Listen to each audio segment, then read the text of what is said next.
Hello, my name is Cletus Cassidy. Today I'm here to talk about the Battle of Yorktown and its historical significance. The Revolutionary War began in 1775. By 1781, it had become a virtual world war, with the rebellious British colonies in America and the nations of France and Spain allied against Great Britain. 1780 to 1781 was one of the darkest periods for the Americans during the war. There was widespread inflation in the colonies, and the new government was virtually bankrupt. Then the sense of colonial unity was dying, and many American soldiers were deserting. Meanwhile, the British forces were coming up north.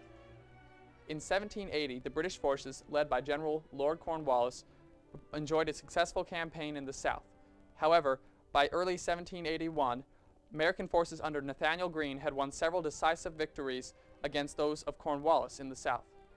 Cornwallis abandoned the southern strategy and instead marched his forces, who were tired and needed supplies, north into Virginia. Cornwallis took up a defensive position at Yorktown, Virginia, situated on the York River, near the Chesapeake Bay. Upon hearing the news, French Admiral de Grasse, with his battle fleet of 28 ships, moved north from the French West Indies, while General Washington and his American ground forces moved south from New York. Their goal was to strand Cornwallis and his 8,000 men at Yorktown. At the Battle of the Chesapeake, de Grasse defeated Admiral Thomas Graves' British fleet and gained control of the Chesapeake Bay, thereby cutting off any British hopes of reinforcement by sea.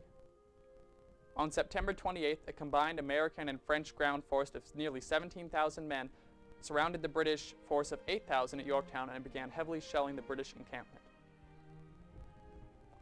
On October 14th, the Franco-American forces captured two important British redoubts.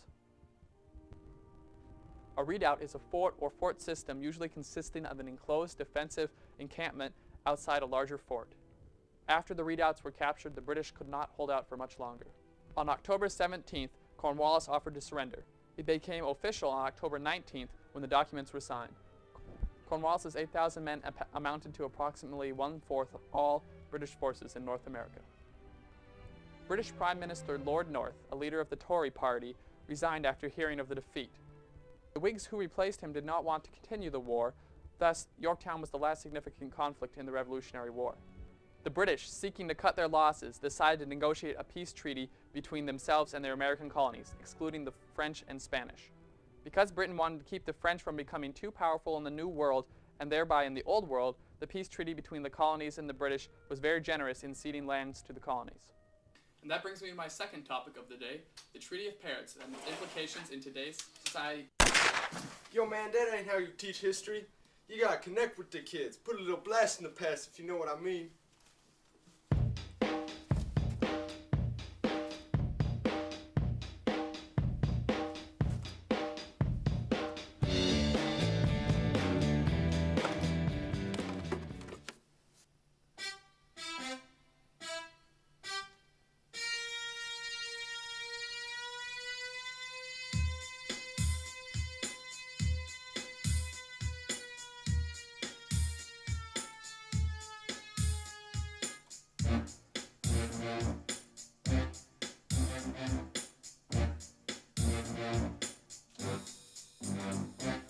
Back in 81 when the British were a-fightin', the colonies and French, they were buddies uniting. Inflation was rampant and soldiers were deserting. It ain't no sweet affair, the economy a-hurtin'. British forces coming north after that campaign, like the old-timing Christians when they did it in Spain. They were led by Cornwallis, campaign ended in strife, just wanted to go home to please his loving wife.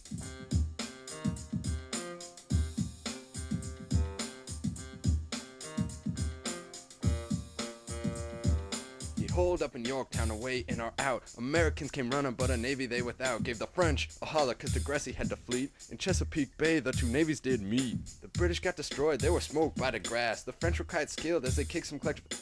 Now the seas were clear for the French blockade. Here the ground forces would come to their aid.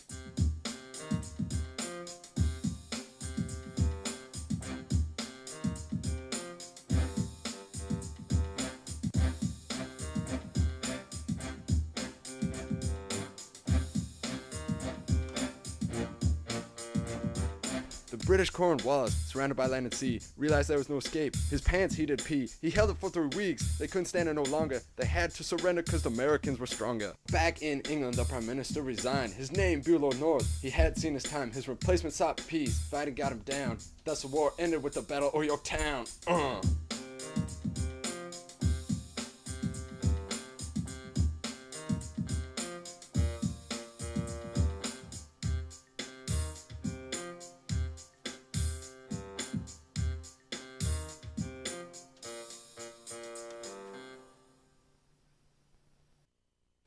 Hey, Matt, remember that time you gadded me?